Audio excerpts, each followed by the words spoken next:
ചാണ്ടി ഉമ്മൻ്റെ പ്രതികരണം വരുമോ എന്ന കാര്യം കൂടി നോക്കാം. ശ്രീജിത്ത് അതിനും ശ്രമിക്കുന്നുണ്ട്. ചാണ്ടി ഉമ്മൻ എന്തു പറയുന്നു എന്നതുകൂടി പ്രധാനപ്പെട്ടതാണ്. ചാണ്ടി ഉമ്മനും സഹോദരി, നേരത്തെ ചാണ്ടി ഉമ്മൻ്റെ സഹോദരിക്കും സ്ഥാനാർത്ഥിത്വം അവർ മത്സരിക്കാൻ ആഗ്രഹിക്കുന്നു, അങ്ങനെയൊക്കെ ചില വാർത്തകളൊക്കെ ഉയർന്നതാണ്. അതിനപ്പോൾ കുടുംബത്തിൽ നിന്ന് ഒരാൾ മതി എന്നതാണ് ഉമ്മൻചാണ്ടിയുടെ തീരുമാനം, അതായിരുന്നു എന്നതാണ് നേരത്തെ അദ്ദേഹത്തിൻ്റെ പത്നി വ്യക്തമാക്കിയ കാര്യം. ഇപ്പോൾ ചാണ്ടി ഉമ്മൻ അമ്മയ്ക്കൊപ്പം വോട്ട് ചെയ്ത് ജോർജിയൻ പബ്ലിക് സ്കൂളിൽ നിന്നും പുതുപ്പള്ളിയിൽ നിന്നും മടങ്ങുകയാണ്.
ഇന്ന് പുതുപ്പള്ളിയും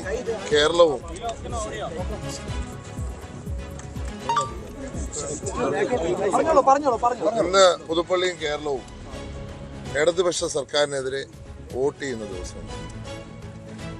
പല പ്രതിഷേധങ്ങളുണ്ട്. ഒന്നല്ല, എൻ്റെ പിതാവിനെ അന്യായമായി 1-2 വർഷമല്ല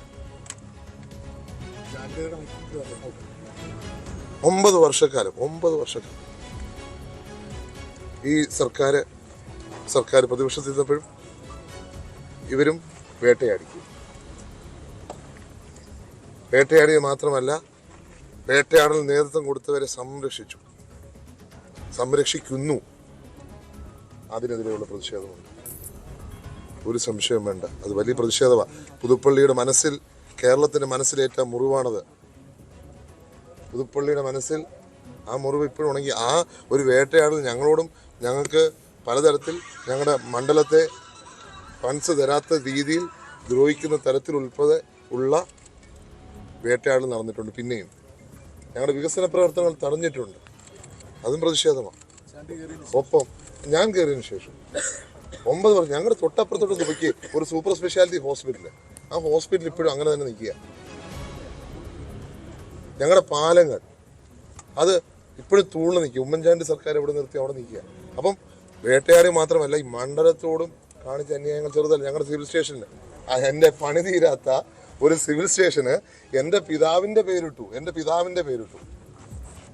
മറക്കാൻ ഞങ്ങളെ ഇങ്ങനെ അവമാനിക്കണം. അദ്ദേഹത്തെ നിങ്ങൾ 9 വർഷക്കാലം പല രീതിയിൽ പീഡിപ്പിച്ചു അല്ലെങ്കിൽ വേട്ടയാടി. ഇന്ന് അത് പണി തീരാത്തൊരു സ്ഥാപനത്തിന് അത് അദ്ദേഹത്തിൻ്റെ പേരിടണം. അത് വേട്ടയാടൽ തന്നെയാണ്. ഞങ്ങൾക്ക് അദ്ദേഹത്തിൻ്റെ മരണശേഷവും ഞങ്ങൾ വേട്ടയാടിയതിന് തുല്യമായിട്ട് തന്നെ ചെയ്ത കാര്യങ്ങളാണ്. അതുപോലെ തന്നെയാണ് ശബരിമല സ്വർണ്ണക്കൊള്ളയും ഈ നാടിനെ ആകെപ്പാട് ബാധിച്ച പ്രശ്നമാണ്. ഇതൊക്കെ പ്രതിഷേധങ്ങളുണ്ട്. അത് ജനം ഇന്ന് പോളിംഗ് ബൂത്തിൽ ചെല്ലുമ്പോൾ ആ പ്രതിഷേധം കാണിച്ചിരിക്കും എന്നുള്ള കാര്യത്തിൽ സംശയമില്ല. ആ കറുപ്പ് പ്രതിഷേധത്തിന്റെ ഇതാണ്. ഇത് കറുപ്പ് കാണുമ്പോൾ ആർക്കെങ്കിലും വിഷമമുണ്ടെങ്കിൽ എനിക്കൊന്നും ചെയ്യാനില്ല. ഒന്നും പറയാൻ, കറുപ്പ് കണ്ടാൽ ഇന്ന് പലർക്കും പ്രശ്നമാണ്. ഇത് കറുപ്പ് എന്നുള്ളത് ഇവിടുത്തെ ഈ സമൂഹത്തിന്റെ വലിയ എന്താ പറയുക ആചാരത്തിന്റെ കൂടെ ഭാഗ്യമെന്ന് വിചാരിച്ചു.